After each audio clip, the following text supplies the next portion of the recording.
नैतिक भाई बोले बोले आ रहे हैं इसको इसमें आ गया। नैतिक भाई को हमको अच्छे यहाँ के राती खाना सुबेरे देखी लगे मूड फ्रेश रहे, हंसी आ गया, एकदम माइंड ब्लोइंग रहे ना। तो फिर स्टूडियो में चल के ला दिल टूटला के दवा तक वहीं के बाद, लेकिन सुबह से तो आपको देख के मैं हंसी आता है, मुझे मूड फ्रेश होता है। भाई सेट में आते हैं लेकिन हम हंसाने की क्षमता रखते हैं। मूंगफली खाएंगे क्या खाएंगे जी? बहुत कच जाते हैं।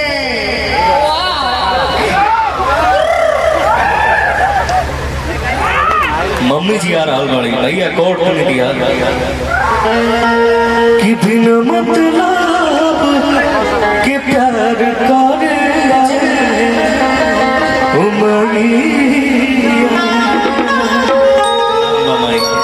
कौन गरमा बोलो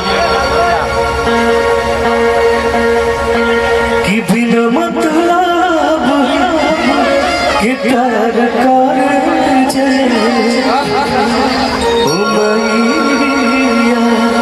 कि अमृत के धार के हर कतन पियाइए गो मई बिना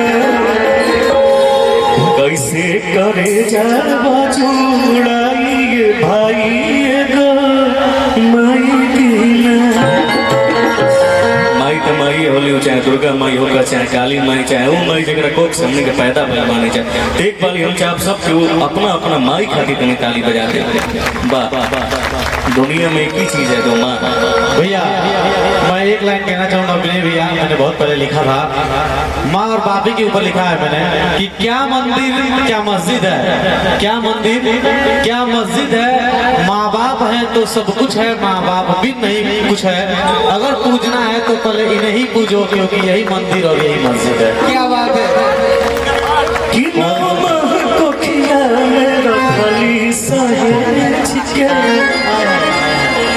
दिहली जन्मवा माई अरे सारा सुख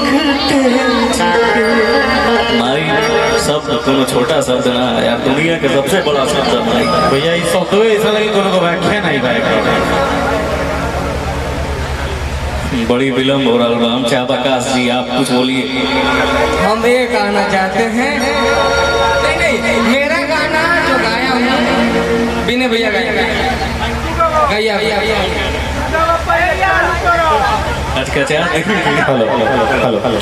ये हमारा महुआ से नहीं आपके महुआ से ठीक लगे, बाकी आप गाई ना हम कोशिश करब न चाहिए गोरी न तो तेवर उतार दे, न चाहिए गोरी न तो तेवर उतार दे। क्या बात है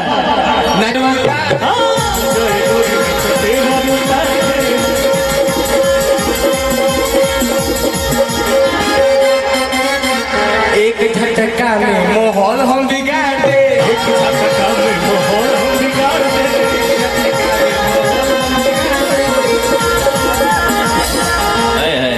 होके केहू पर कमल लचा देंगे, होके हुआ के कमल लचा देंगे, होके केहू पर कमल लचा देंगे, अपना साथ तो हरो के नचा देंगे।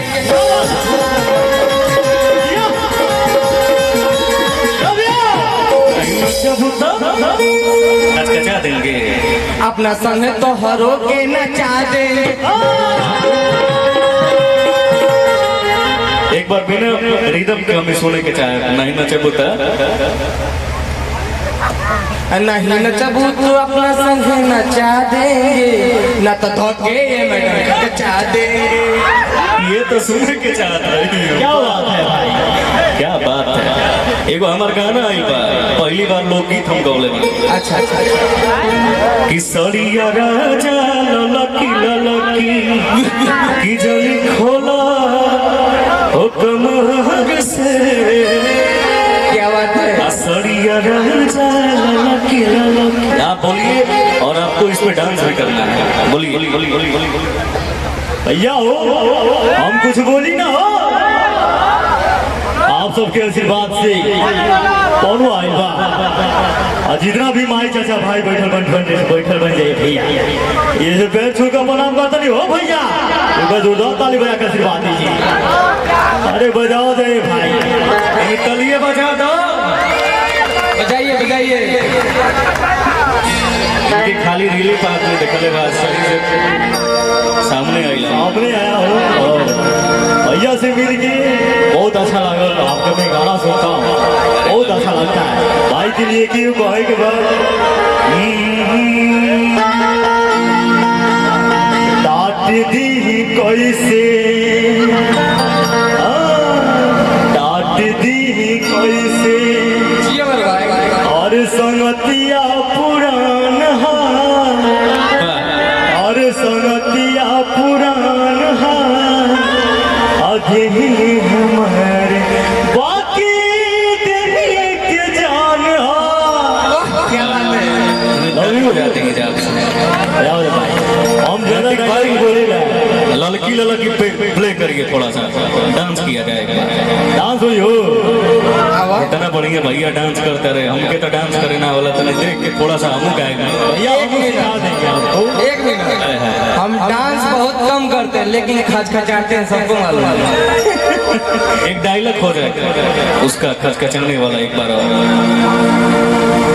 जन प्रिंटों में जन बोले लिया थोड़ा थोड़ा थोड़ा थोड़ा काहे नहीं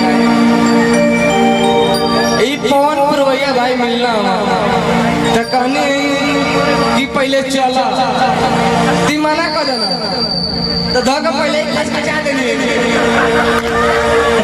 मजा ही लगे ना। यो बगले ना भाई अब नैतिक भाई आपके डांस करेगा है कुछ समझ में आता है। बाबू इधर सुनो टिप्पू भैया आप भी आ जाइए। हम ये कहिला समीर भैया आप भी आ जाइए। रवि भैया आप भी आ जाइए। सबको ही आ जाए थोड़ा सा डांस एंजॉय करेंगे भैया भैया हो हमारे वो डायलॉग को वायरल हुआ था। बोलिए बोलिए बोलिए। हाँ भैया सुन भैया भैया टिक्कू भैया सिफू फूफा जी आप भी आ जाइए मंच में। नागेंद्र भैया आप भी आ जाइए। आइए ना नगेंद्र भैया आप भी